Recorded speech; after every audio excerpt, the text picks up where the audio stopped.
Assalamualaikum warahmatullahi wabarakatuh. Nama saya Faris Rusvan Elaidi dengan NIM 199025126. Saya akan menjelaskan tentang 5 hukum perpustakaan menurut Ragnathan. Yang pertama itu books are for use, yaitu buku itu untuk digunakan. Maksudnya adalah setiap buku itu dapat digunakan untuk khalayak umum atau publik. Akan tetapi ketika kita membaca historinya, pada zaman abad pertengahan, menurut Ragnathan, pada zaman abad pertengahan, buku itu hanya digunakan untuk strata sosial tertentu. Misalkan itu seperti kasta-kasta. Jadi buku itu tidak digunakan untuk khalayak umumnya. Maka dari itu Ragnathan menyatakan bahwa seharusnya buku itu digunakan untuk khalayak umum. Maka dari awal situlah muncul dengan hukum yang pertama, yaitu books are for use.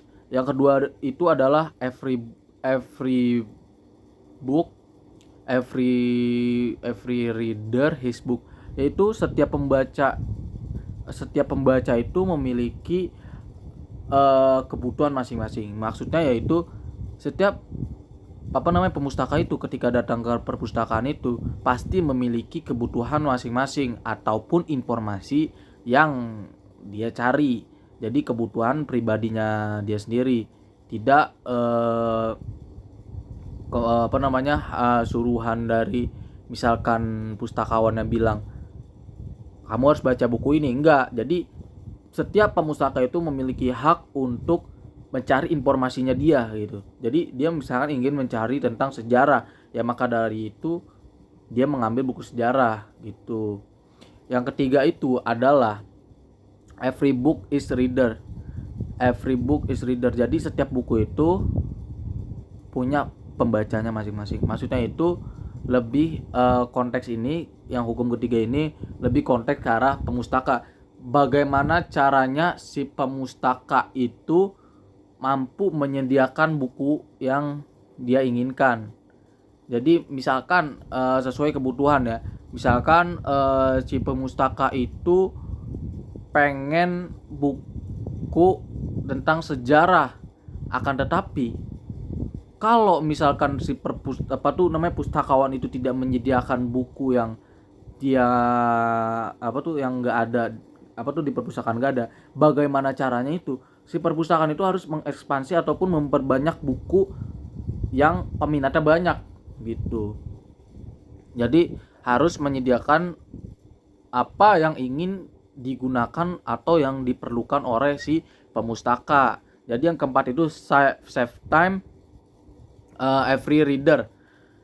Maksudnya itu adalah setiap waktu itu sangat penting untuk seorang pemustaka. Jadi kita sebagai pustakawan itu tidak boleh namanya melayani dengan lambat. Contohnya misalkan dari 10 menit jadi 30 menit. Padahal ketentuannya itu di perpustakaan misalkan taruhlah 5 menit lah. Tapi dia ngambil 10 menit. Nah, itu tidak menerapkan hukum yang keempat, yaitu save time every reader gitu. Lanjut lagi yang kelima, yaitu library is growing. Library is growing itu maksudnya itu adalah setiap perpustakaan itu harus organisasinya itu harus tidak boleh ketinggalan zaman dan selalu mengulik-mulik tentang apapun. Jadi tidak boleh mandek istilahnya, tidak boleh stagnan, itu harus naik ke atas. Dalam artian misalkan sekarang itu banyak buku-buku, contohnya lah, tadinya bukunya cuma 50, tapi bagaimana caranya itu buku bisa menjadi 1000. Nah gitu, misalkan tadinya makainya kartu sekarang jadi komputer. Nah contohnya seperti itu. Dan sama hukum ini pun diterapkan kepada digital library, perpustakaan digital. Nah yang pertama kan tadi kan every book, yang pertama itu kan tadi kan books are for use, buku itu digunakan. Nah dalam perpustakaan digital pun juga sama. Bagaimana caranya itu semua orang itu bisa mengakses, dalam artian kita ambil contoh seorang mahasiswa ataupun perpustakaan, kita ambil lah yang seorang mahasiswa, perpustakaan seperti perpustakaan yang besar misalkan di Jawa lah, misalkan kita taruh di Jawa. Bagaimana caranya itu semua orang Jawa ataupun seluruh Indonesia itu bisa mengakses dengan cara cepat, dengan internet saja. Misalkan dengan login, membuat akun ya kan, lalu bisa meminjam. Jadi kan data-datanya udah ada tuh ya kan, terus peminatnya gitu kan. Jadi ketahuan gimana peminatnya, ini apa, ini apa, ini apa. Bagaimana caranya itu semua orang bisa mengakses, karena juga banyak orang-orang yang tidak bisa mengakses jurnal. Sekarang itu banyak. Jadi ketika kita mengklik sebuah website jurnal dan itu tidak bisa, entah nge-lag sekali padahal internet stabil. Nah, mungkin bagaimana caranya meningkatkan sistem website tersebut ataupun sistem yang ada pada katalog ataupun dalam istilahnya Slims, itu bagaimana caranya itu biar bisa cepat diakses dan tepat gitu, tepat sasaran. Lanjut yang kedua, every book his reader. Every book his reader itu kan setiap buku itu punya penggunanya masing-masing. Dalam perpustakaan digital itu kita bagaimana caranya bisa mencari ataupun memperbanyak referensi-referensi yang ada ataupun menambah koleksi agar lengkap. Kan kalau dulu itu kan mungkin susah ya ketika meminjamkan istilahnya memperlengkap buku ya kan, zaman dulu misalkan pakai buku lah gitu kan, dan itu sangat susah ataupun sangat minim dengan buku ya kan, sangat susah. Misalkan perpustakaan satu ini banyak nih bukunya ada 10.000, tapi perpustakaan yang satu ini cuma 1.000, dan orang-orang yang kesini kan kesian gitu kan, nggak bisa mengakses. Bagaimana caranya itu kan, kalau sekarang kan udah digital, jadi kan lalu perpustakaan B itu bisa bekerja sama dan mendapatkan feedbacknya masing-masing. Entah misalkan perpustakaan yang B dengan koleksinya dikit tapi fasilitasnya bagus-bagus, entah perpustakaan A ini dia bagus tapi tidak ada bukunya, perpustakaannya mohon maaf lah fasilitasnya kurang tapi bukunya banyak, dan itu jadi bagaimana caranya si A sama B ini bekerja sama agar menjalin kerjasama yang bagus dan melengkapi koleksi yang ada gitu. Jadi setiap pengguna itu bisa mengambil informasi yang sesuai dengan dia.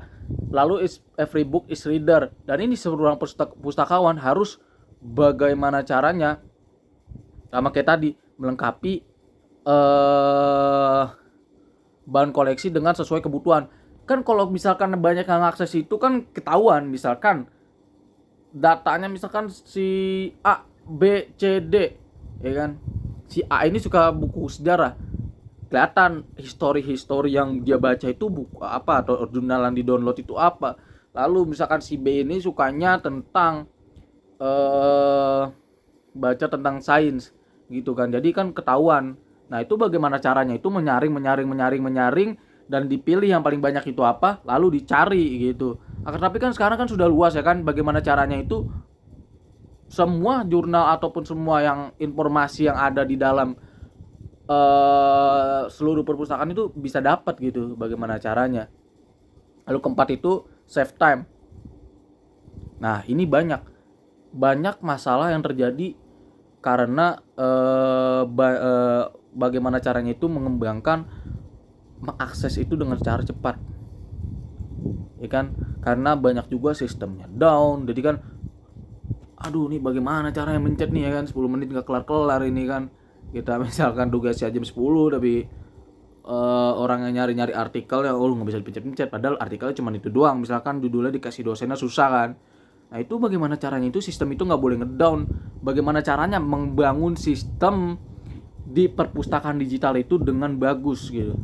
Tidak bisa, jangan sampai lah gitu, bukan tidak bisa, jangan sampai itu nge-lag, jangan sampai down gitu. Apalagi kan kalau misalkan perpustakaan nasional, ya kan itu lebih banyak banget yang akses. Yang kelima itu library is growing. Jadi perpustakaan itu digital itu harus berkembang, dalam artian jangan cuma nge-stuck gitu ya. Banyak sistem-sistem yang dibangun itu banyak lah, misalkan katalog opak, misalkan seperti internetnya, websitenya ya kan, dan tempat download ya, bagaimana caranya itu berkembang dalam artian yang tadinya misalkan bisanya dikunjungi dari 1.000 orang, itu bagaimana caranya itu jadi tidak terhingga ya kan. Misalkan tadinya itu bukunya cuman 1.000, jadi nggak terhingga lah gitu, misalkan nggak bisa dihitung banget lah karena saking banyaknya gitu kan. Terus ya bagaimana caranya desainnya bagus, segala macamnya bagus ya kan, jadi kan orang bisa ngelihatnya itu enak gitu kan. Dan saya pernah tuh ngeliat perpustakaan di website itu di punya Inggris kalau nggak salah ya kan, itu rapih banget desainnya, itu dia bagus banget, lebih kayak ngambil kayak desain Yunani gitulah ya kan. Mungkin karena orang-orang sono demen kali sama Yunani gitu kali ya. Emang sejarah historisnya ada, lebih ke arah apa namanya, bapak-bapak filsafat banyak di sana gitu kan. Jadi bagaimana caranya itu perpustakaan itu berkembang dari semua sistemnya. Jangan cuman misalkan banyak ide atau teori akan tetapi tidak ada prakteknya gitu. Bagaimana caranya itu kita membangun perpustakaan digital itu, cuman jangan sampai stagnan, harus naik terus, harus meningkatkan segala sesuatunya, sistem UI atau UX-nya ataupun dan lain-lainnya. Sekian, terima kasih penjelasan dari saya, kurang lebihnya mohon maaf. Assalamualaikum warahmatullahi wabarakatuh.